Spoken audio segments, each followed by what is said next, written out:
करमपुर जे हिंदू नौजवान Surendra Kumar ji corona report positive अचण बाद खेनि कंदकोट सिहत टीम तरफ़ां एम्बुलेंस ज़रिए करमपुर खां कंदकोट PPH करंतना सेंटर मुंतकिल करे खेनि आइसोलेट कयो वियो।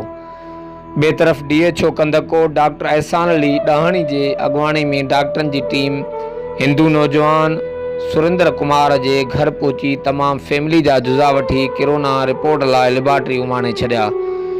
DHO कंदकोट एहसान अली ॾाहणी मुताबिक़ 2 खां 3 ॾींहंनि अंदरि सुरेंद्र कुमार जे तमाम फैमिली मेंबरनि जी रिपोर्ट्स जो रिज़ल्ट अची वेंदो। होॾां 3 ॾींहं पहिरियां करमपुर अस्पताल अमले जे 9 मुलाज़िमनि खां वरितल corona report MS doctor Bakhtullah Shar, ambulance driver Haji Alano Lashari समेत 9 करमपुर अस्पताल जे मुलाज़िमनि जी रिपोर्ट नेगेटिव अची वई आहे।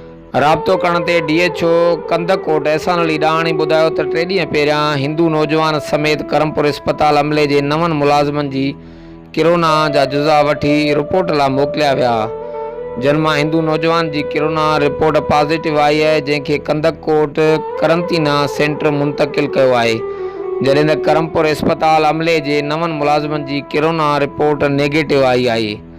होॾां राब्तो करण ते करमपुर एम्बुलेंस ड्राइवर अलानो लाशारी चयो त अल्लाह पाक हिंदू नौजवान खे जल्द सेहत बख़्शींदो ऐं अल्लाह पाक जा लख शुक्र आहिनि जो करमपुर अस्पताल अमले जे 9 मुलाज़िमनि जी कोरोना रिपोर्ट नेगेटिव आई आहे। हुन जो वधीक चवणु हो त हाणे उन्हनि माण्हुनि जा वात बंदि थी विया जेके गुज़िरियल 1 महीने खां वठी मूंखे कोरोना में मुब्तला ॼण आहे। मूंखे ऐं मुंहिंजे घर भातियुनि खे गुज़िरियल 1 महीने खां वठी मुसलसल परेशान करे रहिया हुआ।